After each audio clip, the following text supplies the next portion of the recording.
Hi guys, welcome back to another exciting video. Today's video is going to be opening our eyes to why the way Dutch people parent their kids is different from the way other people parent their kids. So today's video is coming from BBC Global. It's titled, "Why are the Dutch more relaxed when it comes to parenting? Does it mean that the Dutch have a subtle way of parenting their kids?" There's this thing they call gentle parenting, and I think it's a Western word thing.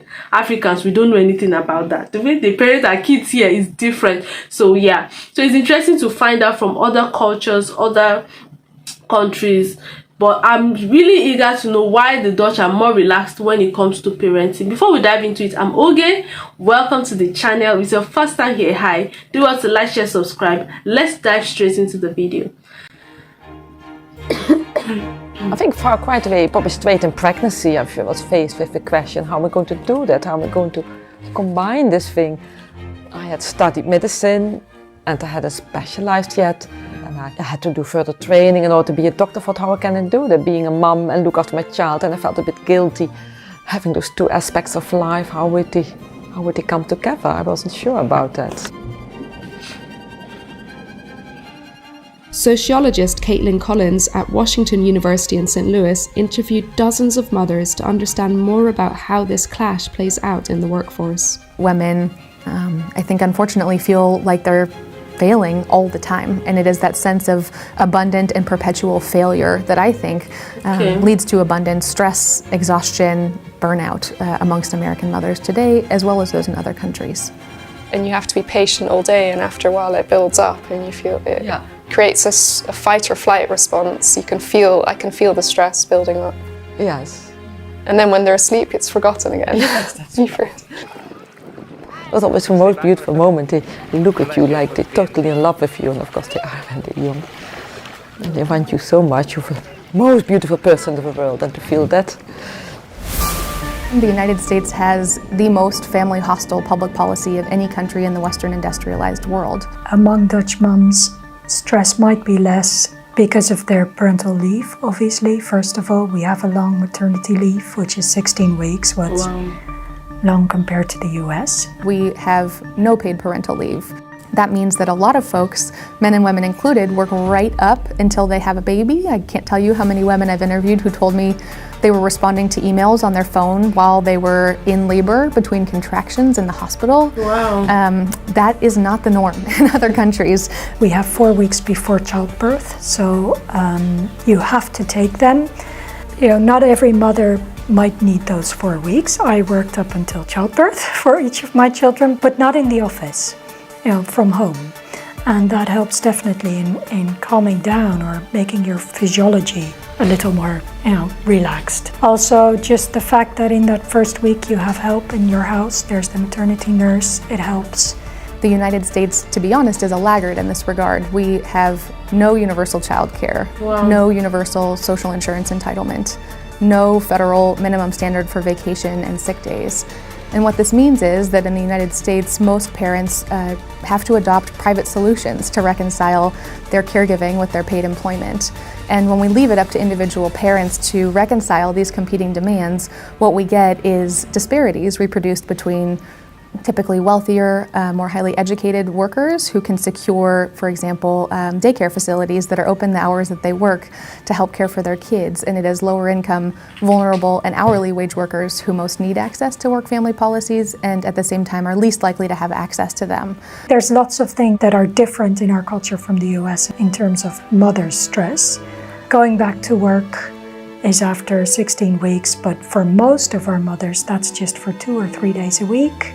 It's not all positive. That has downsides to it as well, because our childcare system is good, but it could be better, I'm sure. But there's the positive side is that it's our culture might be a little more family focused and a little less work focused than the US. I think that's one of the you've got these competing cultural expectations, this ideal worker model, which suggests all your time and energy should be focused on your job. And then you've got these intensive mothering expectations that say all of your time, energy, attention, and money should be invested in your children's well-being.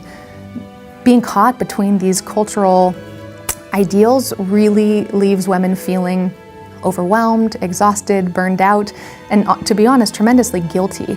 I've interviewed working mothers in the US as well as in Sweden, Germany, and Italy, and I do have to say that here in the United States, working mothers really stood apart in the amount of guilt that they expressed to me in feeling these competing cultural norms and feeling caught in the middle of them, right? They felt this double bind that they were failing on the job and that they were failing their families and in particular their children.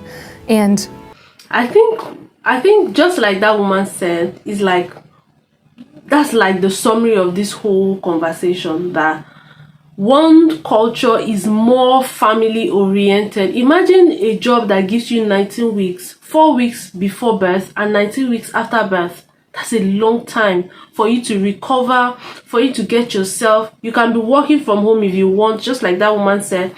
I mean, it is not mandatory, but if you want, that other woman worked to the point of birth. But ordinarily, what is ideal is 4 weeks before birth and 19 weeks after. That's a long time to actually get yourself, put your things, your family in place and all of those things. I mean, so yeah, I think that's like the summary of it all. One culture is more family oriented than the other one. The other one, I mean, this is now a comparison between the Dutch culture and the US culture. Yeah. So to me, this gets to the heart of why it matters that we study motherhood, right? I can't tell you how many times I sat down with mothers, whether it was at their dining room table or in their living room or in a cafe near their work, or maybe even in their office with the door closed in the middle of a work day. And moms broke down in tears, telling me that they felt they were failing their children, that they didn't have enough hours in the day and enough time and energy to devote to their children in the way that they thought their children deserved. And to me, that suggests there's something we need to do about these cultural ideals that say that mothers need to devote all of their time and energy to their kids. And at the same time, we need to do something about these ideal worker norms that suggest that workplaces deserve an all-absorbing commitment from their workers. There's not a focus on overwork. There is in some jobs, obviously, and in some areas of work, but I think in general we don't have that overwork culture. I think if people have the choice, which unfortunately a lot of people don't, but if they have the choice, they will choose a job that they're home at 6 and they'll choose to work a little less. I think you see many more parents these years working 4 days a week, both of the parents, nowadays than even 10 years ago. And I think, it's fine going home at 4 or 5 is okay, as long as you put in your hours, which is 40 hours a week. We don't have a culture that stresses excellence. So you don't have to excel. And that makes life a little bit easier. If you don't have to excel, whether it's in work or in parenthood, in your parenting or in sports or in anything, if you can just be who you are and that's fine, that makes life easier, right? So Doe maar gewoon. Yeah, exactly. Doe maar gewoon, dan ben je al gek genoeg. Yeah. And what does that mean? So it really means, if you're you, that's fine. You don't have to be anybody else. You don't have to be extreme. You don't have to be excellent. Anybody else. Just being normal is okay. Having grown up in the UK and peering in from the outside, there are other benefits of Dutch culture that to me make parenting seem a little less stressful. There's a close proximity towards your own parents often. So we don't, most Dutch people don't have to take a flight to visit their parents, which is a huge difference, of course, with the US. It takes a village to raise a child. I think in the past, it was more common that a mother had support from her own mother or sisters or neighbor. I also learned an intriguing concept that the Dutch emphasize the 3 R's: rest, rust, regularity, regelmaat, and cleanliness, reinheid. It's these 3 themes that researchers say contribute to Dutch kids being amongst the happiest in the world. Sarah Harkness looked into the rest and regularity and where it stems from, and it's 100 years old. Ethnotheory coming from a doctor, from a pediatrician or a general family practitioner, who wrote a book about rest and regularity and happiness. So it's funny there, he makes the link very clearly, 100 years ago or 120. So rest and regularity is not only great advice, it's also an excellent example of how adaptable societies are and how quickly societal norms can be changed when they improve people's lives. Many Western industrialized countries have implemented a series of work-family policies like paid parental leave, high-quality, affordable, universal childcare, and a series of benefits like robust paid vacation and sick days to help parents reconcile paid work with caregiving. We need to change that narrative from early on, even before pregnancy, just that general social narrative of what pregnancy and birth should be like. And yeah, I think also being aware that this experience is very different for different individuals. Looking back, what are you grateful for in terms of the fact that you were able to have 3 children and be a mother? It's such a lovely thing to be a mum. Yeah. It's lovely. You're here with your grandchildren. And, yes. Let's see. If you haven't guessed, Martha is of course my own mother. When it comes to parenting, I've learnt a lot from her, such as gentle nudges that emphasize the importance of rest and of being a calm, reliable presence. But some of the expectations generally put upon mothers still seem impossible to reach, so there remains a long way to go to make the motherhood experience something that is filled with less stress and more joy.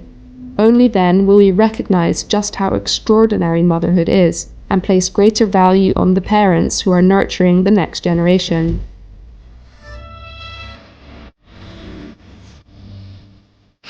Wow, this was not the kind of video I was expecting, to be honest. If you watched my intro, you see that I said something about gentle parenting, so I was thinking that it was the way the Dutch people would, parent their child, and the way the US, the UK, parent their child, if they had, different styles of parenting. I mentioned gentle parenting and all of that, but this is totally different. And this, talked more about working moms, how they're able to balance, childbirth, going back to work, especially if they have other kids. It can be very overwhelming for a woman who just had a baby. You have to snack back, you have to provide for your kid, be there for your child. When it's time for daycare, how will you put the child in the day? Because you can't take your child to work. It can be overwhelming and all of that. So this is what this video is about. And we can see 2 different perspectives. You can see that the Dutch, style of parenting is different from the USA. You can see that even in the UK, it is so different. They have a more relaxed way of parenting in the Dutch, and that's why it's been proven that the Dutch kids are the happiest in the world, because they have this resting, what's it called now? I've forgotten. They prioritize resting a lot, like resting and spending time with family. It is like a priority. So we can see that, and you see, if we have this, it is so different from this.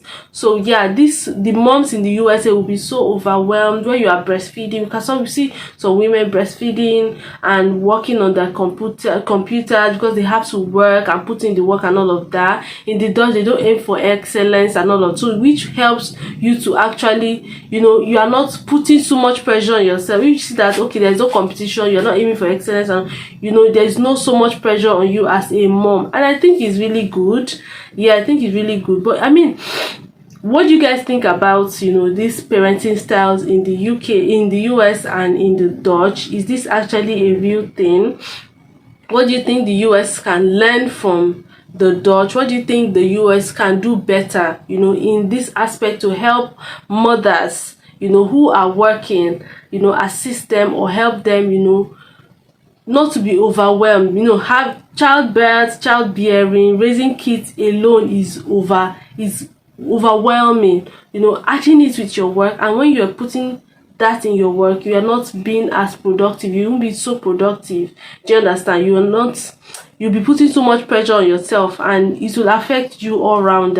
So yeah, these are just the differences. Let's know what you think about this in the comment section. Do well to like, share, subscribe, turn on post notification bell, and I'll see you in my next video. Bye bye.